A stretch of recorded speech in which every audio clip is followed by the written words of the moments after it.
doesn't it? How do people find where we're at? How do people get into where we're at? So just while that's come up, please subscribe and tell people that we do this Arts Alive thing every Friday, and we talk about what's been going on in the studio, what's going on in my thoughts about being an artist in Britain today and the art I make. I was quite sad actually this week. I think it's midwinter and there's not enough sunlight and it's tough. There's not a lot of money about. And then yesterday I went and did a painting in a gym. I paint the walls of gyms, mostly with bodybuilders and other things that enrich or they're aspirational, aren't they? Pictures of great bodybuilders while you're there going. But for me, it had exactly that effect yesterday. I painted this picture of Arnold Schwarzenegger, and in the picture was the words, "Don't give up, never give up." And when I started, I was like, oh, I've got to go out and do this.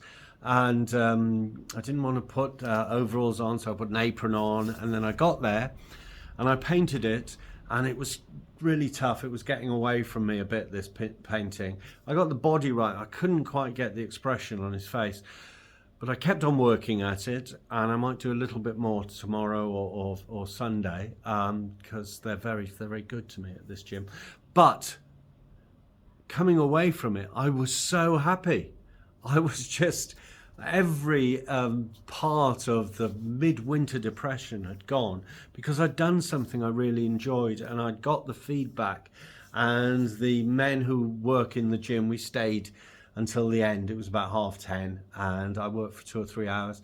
And they were just like, they love all the paintings I've done. So that was good as well. It's always good to be around people who like you. So what was happening really there? I was doing something live in front of people and painting it. So they were there while I was painting. Maybe I should take you guys along one day when I'm painting in a gym or something like that. They play loud music and it's quite fun.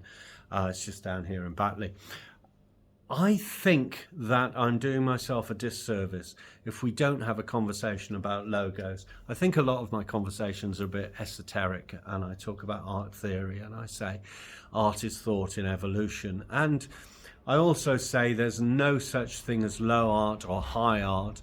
There's just art. We just make it. If we're making cakes or anything else, I say that every week, don't I? I also say, why do people buy art? Why do we buy something? It's because it makes us feel good. And if making it makes you feel good, then if you're consuming it as it's on your wall or you're going to see it. I remember traveling the length and breadth of Barcelona to go and see a piece by Miss Van once, and it was well worth it. I mean, just wandering around Barcelona is well worth it, but it was well worth it because it was like a piece that was difficult to find, an art piece. So I go around looking for pieces of artwork and they make me happy, but I'm also really there about how are we helping people to look for our artwork, to recognize our work. If you think of some great logos that there are in the world that really, like Motown Records, that M on the record label. So it's like a label. There's a logo and there's a brand, which is all the things you do around it. So the logo helps you. It's like the doorway into the world of that thing. So there are coffee shops with logos, and there are cafes and brands you know what I'm talking about. I don't need to say it. People wear brands across them, don't they? Or there's a way in which your brand and your logo are something about you. I spoke to a man today, a friend of mine, new friend, and he said that he was looking for a way to promote himself where he didn't have to pretend to be someone else. He didn't want to be on TikTok dancing, or he didn't want to be talking about other things. He was quite deep, and he started talking about Jungian psychological theory and archetypes and all this. It was a bit above my head, but I know enough to know that Jung Carl Jung, said, if you believe something to be true, then it is true. So he's talking about you making paradigms, making ways of thinking. And Tracy Emin said that about artwork.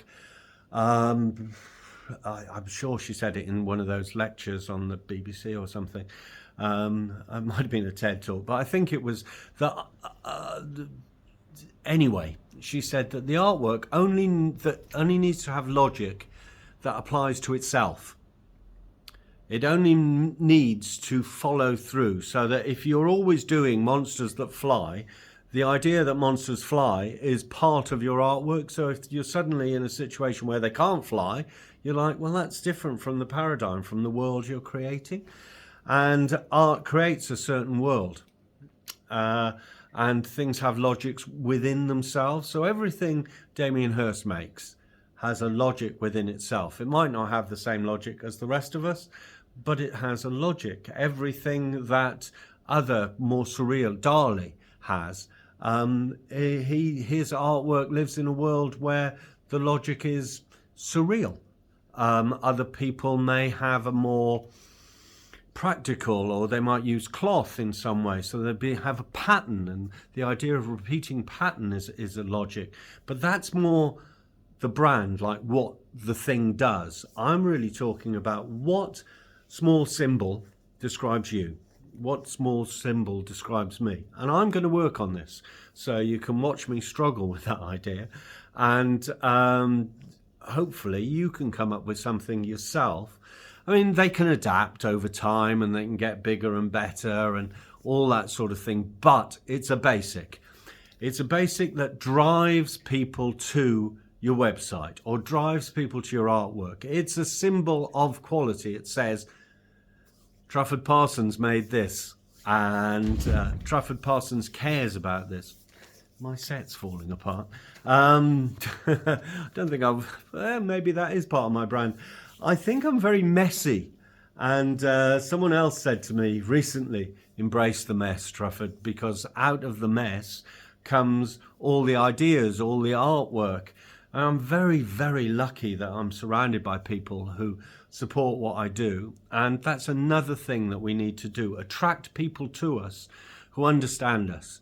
And I think a logo does that, because it's beyond an essay about you or a bio or anything else. It says something about you, that you've decided to give yourself a small logo or a big logo or some kind of logo that helps people get there. They know it's you immediately. So let's work on that together. I'll work on my thing. Post things if you want on my comments about you and your logos and your struggle with logos. Or talk to me, come in and talk to me at the studio. Can I say more about the way in which I think it's important, and it's something that I hadn't really thought about before, and the joy of doing these pieces to camera every week is that it forces me to think about, to articulate, to reflect on what it is I'm doing this week and what it is that's going through my head, and share it, really. Because for me, art is about sharing ideas, sharing thoughts. And so that's why I started this. I started this a while ago now. I can't remember what number we're on, maybe 20. I've done 20 of these. So I'm new to it, and it's like a testing time where I'm testing different ideas and can I do it? And I find it really difficult getting my phone out and just talking. But I don't find it that difficult. I'd rather do this than write things down, because I'm very dyslexic, and I'd rather do this than dance.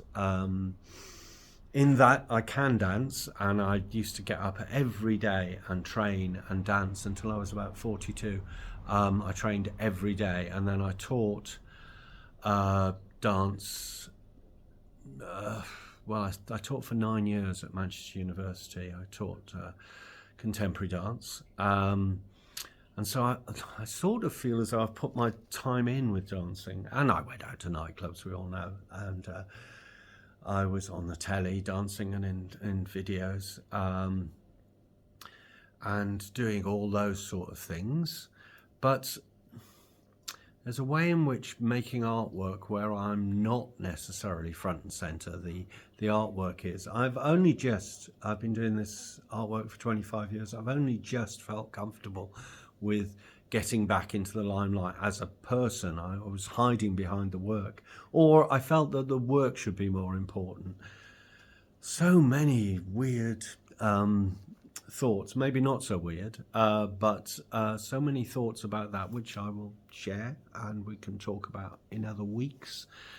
So let's think about logos this week, and by next week, let me have a working logo to show you.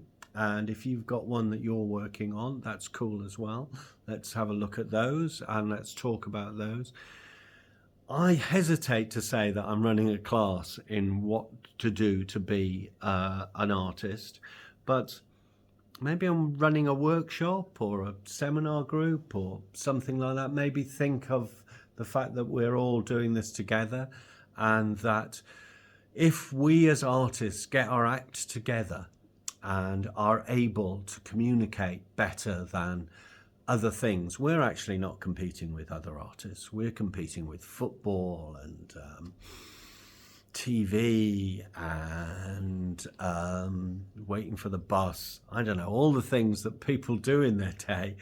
And we need to grab people's attention and say, art is the thing.